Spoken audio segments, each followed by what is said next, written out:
जंगलात की कटाई एक संगीन मसला है। तफसीलात के मुताबिक माहौलियाती माहिरीन का कहना है कि खैबर पख्तूनख्वा और पूरा मुल्क एक निहायत संगीन माहौलियाती मोड़ पर पहुंच चुका है। जंगलात की कटाई, चरागाहों की तबाही, जंगलात में लगने वाली आग और माहौलियाती तब्दीली से जुड़े खतरात बराह रास्त तबाहकुन सैलाब, लैंडस्लाइडिंग और क्लाउड बर्स्ट का बाइस बन रहे हैं। 1992 से अब तक जंगलात के रकबे में 18% कमी हो चुकी है, जबकि चरागाहें सिर्फ 20% से 30% तक अपनी मुमकिना बायोमास को पैदा कर रही हैं, जिसमें खैबर पख्तूनख्वा का हिस्सा ज्यादा है। 1992 में 2010 और 2025 के तबाहकुन सैलाब साबित करते हैं कि जंगलात और चरागाहों की तबाही ने बलाई इलाकों के वाटर शेड्स को सैलाबी फैक्टरों में तब्दील कर दिया है। माहौलियाती माहिरीन के मुताबिक पाकिस्तान के लिए जंगलात महज दरख्त नहीं बल्कि माहौल, मईशत और कौमी सलामती की पहली दिफाई लाइन है। ये बारिश के पानी को जज़ब करके फ्लैश फ्लड्स रोकते हैं, ज़ेर ज़मीन पानी को रिचार्ज करते हैं, ज़ेर ज़मीन को कटाव से बचाते हैं और मईशत के लिए पानी और मिट्टी की ज़रखेज़ी को बरकरार रखते हैं। जंगलात आबोहवा का तवाज़ुन कायम रखते हैं, दर्जा हरारत कम करते हैं और कार्बन को ज़ख़ीरा करके मौसमियाती तब्दीली के असरात को कम करते हैं। ये देही आबादी के लिए चारा, ईंधन, फल, दवाएं और सियाहत के मौक़े फराहम करते हैं और हयातियाती तनाव का तहफ़्फ़ुज़ करते हैं। ये मुल्क को सैलाब, लैंडस्लाइडिंग और कहत जैसे खतरात से भी बचाते हैं। दोस्तों, नतीजा ये है कि अगर फौरी तौर पर बहाली और मजबूत इक़दामात न किए गए तो पाकिस्तान को बड़े माहौलियाती और माशी खतरात का सामना करना पड़ेगा, जबकि मौसर पॉलिसी और अमल दरामद मुल्क के मुस्तकबिल को महफूज बना सकता है।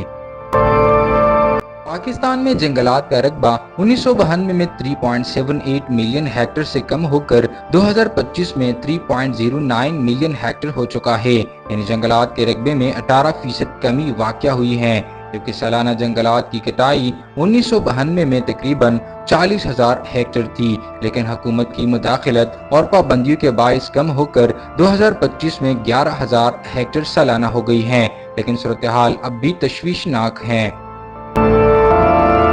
आलमी इदारों के मुताबिक पाकिस्तान में सालाना अब भी 11,000 हेक्टेयर की कटाई जारी है। चरागाहों का रकबा 60% से कम होकर 58% हो गया है और चरागाहों की बायोमास पैदावार 100% मुमकिन पैदावार से कम होकर 20% रह गई है। सरकारी दस्तावेजात के मुताबिक चित्राल में 1992 से 2009 के दरमियान 3700 हेक्टेयर से जायद जंगलात खत्म हो गए हैं और माहिरीन खबरदार कर रहे हैं कि 2030 तक मजीद 23% कमी मुतवक्के है। कालाम स्वात ने 1980 और 1990 की दहाई में बड़े पैमाने पर लकड़ी काटने से रेज स्वात के कैचमेंट एरिया को शदीद नुकसान पहुंचा, जिसने 1992 और 2010 के सैलाबों को मजीद तबाहकुन बना दिया।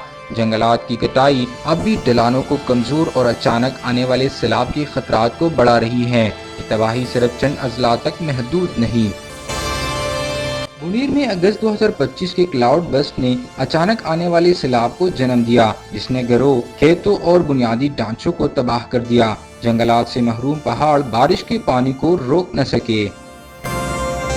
बटग्राम में नाजुक अराजी ढांचे और जंगलात की कटाई ने लैंडस्लाइड्स को जन्म दिया, जिन्होंने कराकोरम हाईवे बंद कर दी और शुमाली पाकिस्तान का राब्ता मुनक़ते हो गया।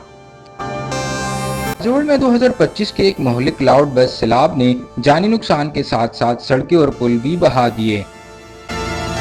मानसेरा में अचानक सैलाब और लैंडस्लाइड आई, जबकि गिलगित बल्तिस्तान में जंगलात का रकबा 4% से भी कम रह गया है। इससे ये खित्ता जंगलाती आग और ग्लेशियाई झीलों के फटने के खतरात के लिए निहायत हसास हो गया है। जंगलात बारिश के निज़ाम को मुतवाज़िन रखते हैं, ज़ेर ज़मीन पानी को रिचार्ज करते हैं और ढलानों को मुस्तहकम बनाते हैं। जब ये ख़त्म हो जाए तो नंगी पहाड़ियाँ जंगलों से ढके इलाकों के मुकाबले में 5 से 8 डिग्री सेंटीग्रेड ज़्यादा गर्म हो जाती हैं, जिससे मानसून की हवाएं तेज़ी से बुलंद होकर अचानक क्लाउड बस्ट पैदा करती हैं।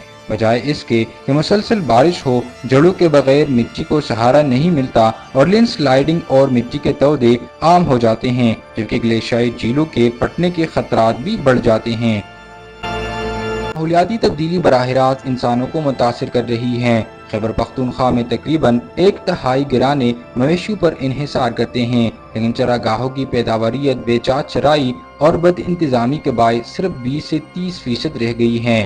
جو خاندان پہلے جنگلات سے چارہ اور ایندھن حاصل کرتے تھے، وہ اب مزید غیر پائیدار طریقوں پر مجبور ہو گئے ہیں۔ ماہرین کا کہنا ہے کہ صرف شجرکاری مہمات اس بحران کو حل نہیں کر سکتے جب تک لکڑی کی مافیا کے خلاف سخت کارروائی اور ملوث اہلکاروں کا احتساب نہ کیا جائے۔